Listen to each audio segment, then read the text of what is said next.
Hai guys, masih bareng Mas Brojo yang tetap semangat ngonten demi kalian dan kebenaran. Ya, walaupun cenil yang lama dah digarong Dajjal, tapi Mas Brojo tetap semangat guys. Guys, hubungan Jokowi dan PDIP makin hari malah makin membara guys. Belum usai kehebohan di Lampung, sekarang giliran rencana safari politik Jokowi ke NTT yang bikin elit Banteng di Jakarta mendadak insomnia dan ketakutan setengah mati. Kok bisa ya? Anggota DPR senior Andreas Hugo Pareira sampai bawa-bawa isu ijazah buat menghadang Jokowi ke NTT. Ketua DPP PDI Perjuangan yang juga anggota DPR Dapil NTT 1, Andreas Hugo Pareira mengomentari rencana Presiden ke-7 RI, Joko Widodo, yang melakukan safari politik ke NTT. Oleh karena itu, kalau Jokowi masih punya masalah dengan ijazah, akan jadi contoh yang kurang baik bagi warga NTT. Ia meminta Jokowi berpikir ulang ke NTT karena masih punya masalah dengan keabsahan ijazah. Ya, kalau ada pemimpin, apalagi pemimpin tertinggi di Republik ini, dengan persoalan, dengan hal permasalahan yang berkaitan dengan keabsahan ijazah, kemudian datang ke NTT, saya kira itu hal yang kurang menjadi contoh yang baik untuk anak-anak muda, untuk orang tua, untuk kebanyakan masyarakat NTT. Untuk itu saya kira berpikir ulanglah untuk mau ke NTT dengan catatan persoalan-persoalan yang selama ini masih menggantung. Ketua Umum Relawan Militan Gibran Nusantara, Andi Azwan menyebut elit partai politik tidak perlu khawatir dengan rencana kunjungan Jokowi ke NTT. Andi Azwan menekankan, Jokowi bukan lagi kader PDI Perjuangan dan kunjungannya ke Lampung dan rencana ke NTT adalah bentuk kunjungan mantan presiden kepada rakyatnya. Kalau saya melihat apa yang dilakukan oleh elit-elit partai politik itu, ya saya terus terang saja paling keras yaitu adalah Partai Demokrasi Indonesia Perjuangan atau PDIP.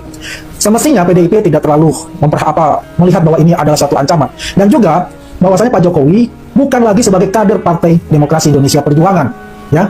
Beliau bukan lagi sebagai kader partai dan juga atau petugas partai, ya. Tidak perlu ada yang dikhawatirkan. Gak tanggung-tanggung, kader muda Seno Bagaskoro juga ikutan menyerang pakai isu utang kereta cepat, Push dan IKN yang katanya membebani Presiden Prabowo Subianto. Padahal rakyat di NTT sudah menikmati 7 bendungan megah era Jokowi. Sehingga di NTT dalam proses dibangun itu ada 7 bendungan. Bendungan Raknamo di Kabupaten Kupang sudah selesai 2018. Bendungan Roteklot di Kabupaten Belu juga sudah selesai di 2019. Sekarang kita patut bersyukur bendungan Napun Gede di Kabupaten Sika juga sudah selesai. Alhamdulillah, ini patut kita syukuri. Tinggal 4 dalam proses. Tapi tadi pagi Gubernur menyampaikan pada saya minta tambahan 2 lagi. Pada provinsi yang lain paling banyak itu 2 atau 1. Tapi ya memang di sini dibutuhkan, sangat dibutuhkan. Ya, terima kasih. Menanggapi pernyataan Pak Andreas Hugo Pareira hari ini dengan melakukan safari politik, saya kira Pak Jokowi sudah berubah menjadi seorang politisi murni yang berkampanye, yang mendorong kemenangan partai politiknya dan melakukan giat-giat politik yang seharusnya diakui saja secara jujur dan terang-terangan. Ini adalah kesempatan terbaik bagi rakyat dimanapun berada untuk langsung menanyakan kepada beliau soal isu-isu dan berbagai kebijakan yang beliau buat saat masih menjabat menjadi presiden. Di antaranya misalnya hal-hal soal dugaan penyelewengan dan mismanajemen serta berbagai dugaan korupsi di proyek-proyek mercusuar seperti kereta cepat WUS Jakarta-Bandung misalnya yang sempat menyita perhatian publik beberapa waktu yang lalu. Masalah lain yang juga bisa dijelaskan dan ditanyakan adalah soal bagaimana kemudian status IKN yang dulu dijanjikan akan dibangun tanpa menggunakan APBN, tapi hari ini ternyata sangat membebani beban fiskal kita dengan status yang masih tidak jelas hingga hari ini. Belum lagi segala hal itu saya kira berkaitan dengan apa yang disampaikan Pak Andreas Hugo soal isu transparansi ijazah. Itu kan masalah yang sekarang sudah menjadi masalah publik, yang artinya semua orang sedang membicarakan itu, diskursus di berbagai media juga sedang membicarakan itu, sehingga menjadi wajar jika seorang mantan pejabat publik yang hari ini menjadi seorang politisi diminta pertanggungjawaban soal pertanyaan yang menggantung selama sekian tahun, diperbincangkan di mana-mana, dan tentunya akan menjadi beban tambahan bagi permasalahan bangsa yang sudah sangat pelik hari ini. Karena dengan begitu harusnya dia juga mempertanggungjawabkan, tidak kemudian lari dari masalah, tidak kemudian malah menghindar dari masalah atau pertanyaan-pertanyaan yang selama ini ditanyakan oleh publik jadi bagian dari diskursus ruang politik publik Indonesia kita. Saya kira itu. Gimana menurut kalian guys? Apakah nyinyiran ini karena mereka takut kalah pamor di lumbung suara NTT? Tulis opini terpedas dan paling gokil kalian di kolom komentar di bawah. Jangan lupa klik like, share, dan subscribe biar gak ketinggalan gosip politik paling panas di Indonesia.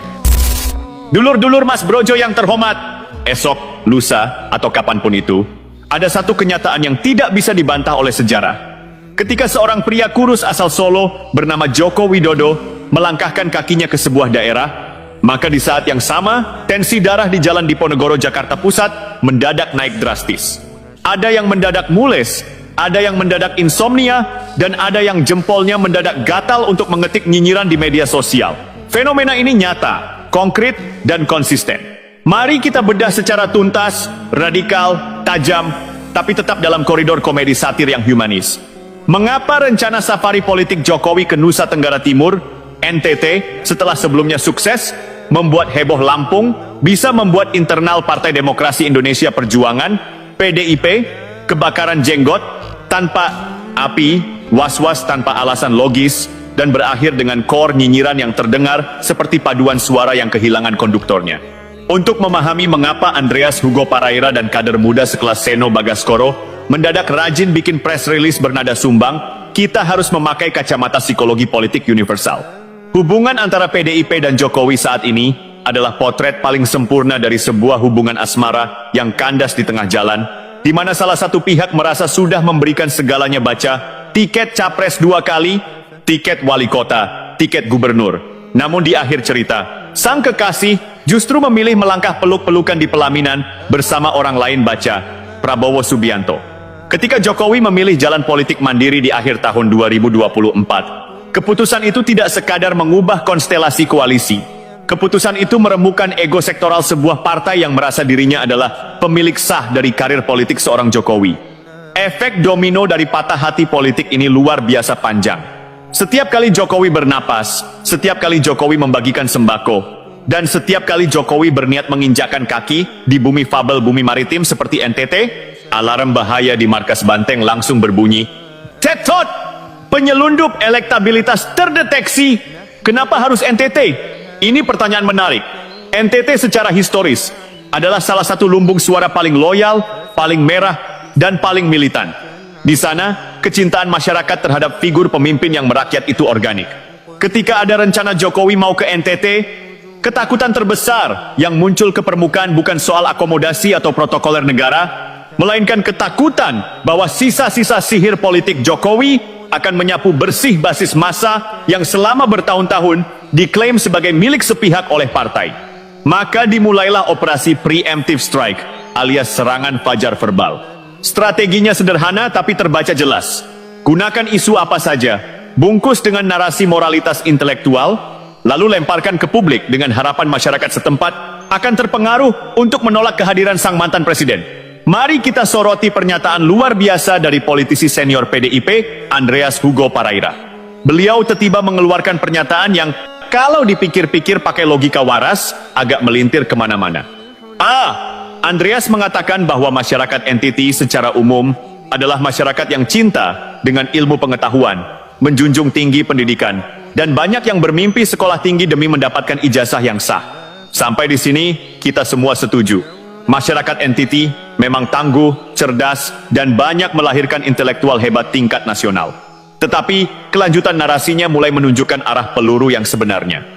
Andreas menambahkan bahwa selama persoalan-persoalan ijazah yang saat ini terus menjadi polemik perdebatan tak berkesudahan belum clear, maka sebaiknya siapapun yang berniat berkunjung ke NTT memikirkan ulang niatnya.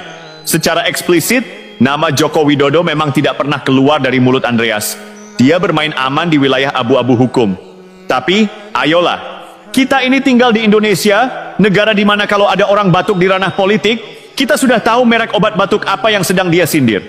Publik tidak bodoh mengaitkan kunjungan tokoh tertentu dengan polemik ijazah palsu yang sudah basi, yang sudah berkali-kali disidangkan dan digugat oleh kelompok itu-itu saja di pengadilan tanpa bukti kuat adalah sebuah bentuk keputusasaan narasi yang sangat menggelikan. Mari kita bedah kelucuan logika ini dalam beberapa poin kritis. 1. Standar ganda intelektualitas. Jika kriteria untuk mengunjungi suatu daerah adalah bebas dari polemik media sosial, maka tidak akan ada satupun politisi di Indonesia yang boleh keluar dari rumahnya. Mengapa? Karena di era algoritma digital saat ini, polemik bisa diciptakan dalam waktu 5 menit oleh modal sekian ratus ribu rupiah untuk membayar buzzer. Jika NTT hanya boleh dikunjungi oleh orang yang tidak punya polemik, maka seluruh anggota DPR RI dari dapil NTT pun harus dikarantina di Jakarta, sebab mereka sendiri seringkali menjadi pusat polemik kebijakan-kebijakan publik. 2. Penghinaan terselubung terhadap nalar masyarakat NTT. Narasi yang dibangun seolah-olah mengesankan bahwa masyarakat NTT adalah kelompok masyarakat yang mudah diprovokasi atau tidak bisa membedakan antara gosip politik murahan dengan kinerja nyata.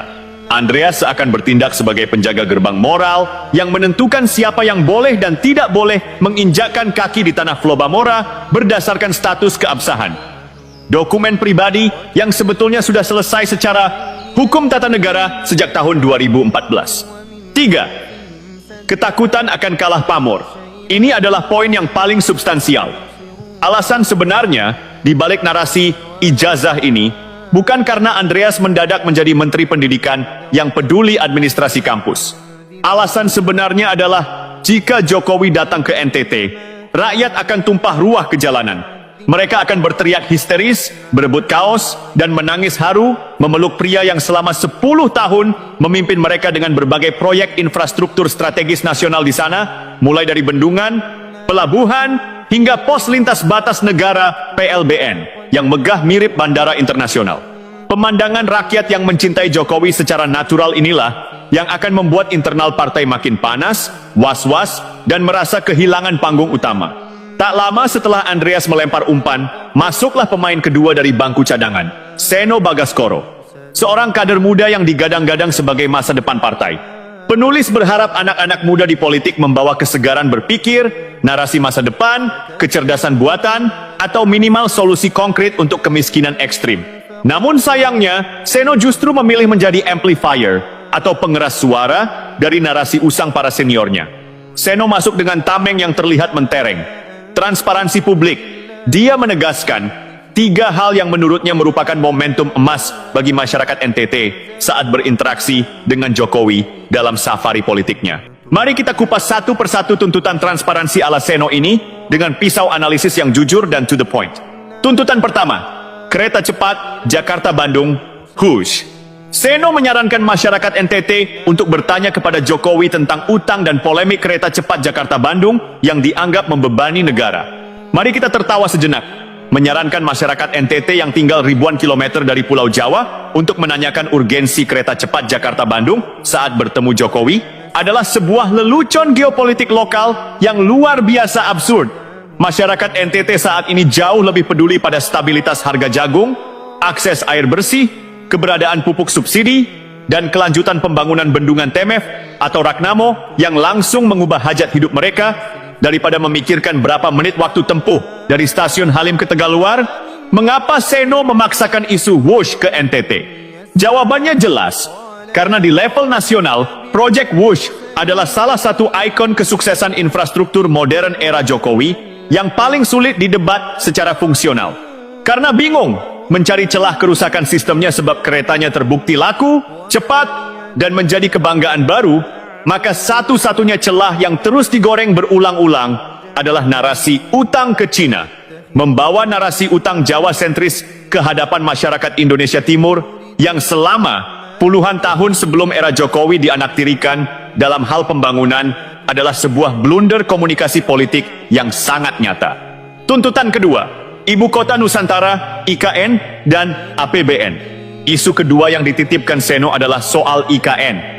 Dia mengungkit janji lama bahwa IKN tidak akan menggunakan APBN. Sementara dalam praktiknya, infrastruktur dasar dibiayai oleh negara karena investor tidak langsung masuk secara instan berbondong-bondong sejak hari pertama. Mari kita berikan edukasi makroekonomi gratis untuk politisi muda kita ini. Pembangunan sebuah ibu kota baru di belahan dunia manapun, baik itu Brasilia di Brasil, Canberra di Australia, atau Putrajaya di Malaysia, selalu dimulai dengan anchor project atau proyek jangkar yang menggunakan dana pemerintah. Logikanya sederhana. Pengusaha gila mana yang mau membangun mall, hotel, dan rumah sakit di tengah hutan Kalimantan jika pemerintahnya sendiri tidak menunjukkan komitmen dengan membangun jalan tol, gedung istana, instalasi air, dan gedung kementerian menggunakan APBN terlebih dahulu? Ketika PDIP melalui kadernya terus-menerus menyerang proyek IKN, mereka sebetulnya sedang terjebak dalam kontradiksi batin yang akut. Jangan lupa, gagasan pemindahan ibu kota keluar dari Pulau Jawa adalah impian besar Bung Karno. Jokowi hanyalah eksekutor yang berani mengeksekusi cetak biru sejarah yang selama puluhan tahun hanya menjadi wacana di atas kertas seminar. Jadi, ketika mereka mengkritik IKN mati-matian, publik justru melihat mereka sedang menembaki warisan pemikiran ideologis pendiri bangsa mereka sendiri, hanya karena yang mengeksekusinya bernama Joko Widodo. Sungguh sebuah ironi yang bikin dahi berkerut sembari tersenyum kecut. Tuntutan ketiga, warisan utang untuk pemerintahan Prabowo. Seno juga meratapi nasib pemerintahan Pak Prabowo Subianto yang sekarang dicitrakan seolah-olah terbebani oleh utang yang ditinggalkan oleh rezim Jokowi. Ini adalah puncak dari segala kepedulian palsu fake concern dalam panggung politik kita. PDIP mendadak berlagak seperti juru bicara atau pelindung dari Prabowo Subianto. Padahal, kita semua tahu bagaimana posisi politik mereka saat Pilpres kemarin terhadap figur Prabowo. Sekarang, demi menyerang Jokowi, mereka mendadak pasang badan seolah-olah paling mengkhawatirkan kesehatan fiskal kabinet Prabowo. Pak Prabowo sendiri, dalam berbagai pidato resminya, secara tegas dan berulang-ulang menyatakan diri sebagai kelanjutan dari fondasi yang telah dibangun oleh Jokowi. Prabowo tidak merasa terbebani. Beliau justru merasa bersyukur karena fondasi hilirisasi industri, infrastruktur konektivitas, dan transformasi ekonomi sudah diletakkan dengan kokoh oleh Jokowi. Hubungan kerjasama dan transisi antara Jokowi dan Prabowo berjalan begitu mulus, bahkan terlalu mulus sampai-sampai membuat pihak yang berharap terjadi pecah kongsi di tengah jalan menjadi gigit jari. Karena rencana adu domba itu gagal total, maka narasi utang yang membebani inilah yang terus ditiup-tiup seperti meniup balon bocor. Mengapa PDIP makin panas? Mengapa mereka makin was-was setiap kali mendengar kata safari politik Jokowi? Jawabannya tidak ada hubungannya dengan ijazah, tidak ada hubungannya dengan WOSH, dan tidak ada hubungannya dengan IKN. Jawabannya adalah kekuatan figur sentral tanpa atribut partai. Secara teoritis, seorang mantan presiden yang sudah tidak menjabat, tidak lagi memegang kendali atas anggaran negara, APBN, dan tidak memimpin partai politik besar secara formal, seharusnya kehilangan daya tawar politiknya dalam waktu 6 bulan setelah lengser. Dalam ilmu politik, ini disebut sebagai sindrom lame duck atau bebek lumpuh. Namun aturan baku politik itu tampaknya tidak berlaku bagi Jokowi. Disinilah letak anomali yang bikin internal partai tersebut frustrasi tingkat dewa. Meskipun sudah kembali menjadi warga negara biasa di Solo, magnet politik Jokowi tidak pudar. Ketika dia pergi ke Lampung, jalanan macet bukan karena demonstrasi menolak dirinya, melainkan karena ribuan emak-emak dan anak muda berebut ingin bersalaman. Ketika dia berencana ke NTT, respon akar rumput di sana justru sangat antusias. Fenomena ini membuktikan satu tesis penting. Rakyat mencintai Jokowi bukan karena dia kader partai tertentu, melainkan karena personifikasi dirinya yang dianggap sebagai bagian dari rakyat itu sendiri. Bagi partai yang berbasis pada pengorganisasian massa secara struktural dan doktrinal, fakta bahwa ada satu individu yang bisa menggerakkan massa dalam jumlah masif hanya dengan senyuman dan lambaian tangan tanpa perlu logistik partai adalah sebuah ancaman eksistensial. Mereka takut, sangat takut, jika pengaruh Jokowi ini akan terus hidup dan secara konsisten mengarahkan bandul politik elektoral di tingkat daerah, pilkada, pilgub, pilbub ke arah figur-figur yang tidak direkomendasikan oleh struktur Jalan Diponegoro. Ketakutan inilah yang kemudian termanifestasi dalam bentuk sindiran-sindiran tajam. Tapi ya itu tadi, karena sindirannya dipaksakan dan tidak berbasis pada realitas kebutuhan masyarakat lokal, jatuhnya bukan terlihat kritis, melainkan terlihat seperti rengekan anak kecil yang mainannya diambil di tengah hari bolong. Mari kita kontraskan retorika para politisi yang berbicara dari balik meja AC di Jakarta atau Surabaya dengan realitas apa yang terjadi di NTT selama 10 tahun kepemimpinan Jokowi. Ini penting agar narasi kita panjang, berbobot, dan tidak sekadar omong kosong. Sebelum era Jokowi, NTT seringkali diplesetkan secara kejam oleh beberapa pihak sebagai singkatan dari Nanti Tuhan Tolong atau Nusa Tertinggal Terus, karena lambatnya pembangunan infrastruktur di sana. Masalah klasik NTT dari tahun ke tahun adalah kekeringan kronis, akses air bersih yang sulit, dan keterisolasian wilayah bupati satu dengan bupati lainnya. Lalu apa yang dilakukan Jokowi? Dia tidak datang ke NTT hanya untuk berpidato tentang heroisme masa lalu atau membacakan teks kutipan tokoh sejarah. Dia datang membawa cetak biru pembangunan air. Selama menjabat, tidak tanggung-tanggung, 7 bendungan besar dibangun di NTT. Bendungan Ragnamo di Kabupaten Kupang, Bendungan Rotiklot di Kabupaten Belu, Bendungan Napun Gete di Kabupaten Sika, Bendungan TMF di South Central Timor, dan beberapa bendungan lainnya yang mengubah peta pertanian dan ketersediaan air bersih di pulau-pulau gersang tersebut. Bukan cuma air, Jokowi mengubah wajah perbatasan Indonesia dengan Timor Leste. Pos lintas batas negara, PLBN, Mota Ain, Mota Masin, dan Wini, dirombak total dari yang tadinya seperti kantor kelurahan rusak menjadi gerbang negara yang super megah, jauh lebih keren daripada pos perbatasan milik negara tetangga. Ini bukan soal pamer fisik semata. Ini soal harga diri dan martabat kolektif sebagai sebuah bangsa. Sekarang, bayangkan perasaan seorang warga lokal di Belu atau Sika, yang tanahnya kini bisa dialiri air berkat bendungan era Jokowi, atau yang ekonominya bergerak karena konektivitas jalan baru. Ketika mereka mendengar politisi dari Jakarta menyuruh mereka menolak Jokowi hanya karena urusan polemik ijazah di Twitter atau utang kereta cepat di Jawa, tanggapan paling sopan dari warga NTT, pastilah, lu tahu apa soal hiduplah di sini, jangan bawa lupung politik ke sini. Inilah mengapa nyinyiran dari kader-kader partai tersebut tidak akan pernah laku di tingkat akar rumput Indonesia Timur.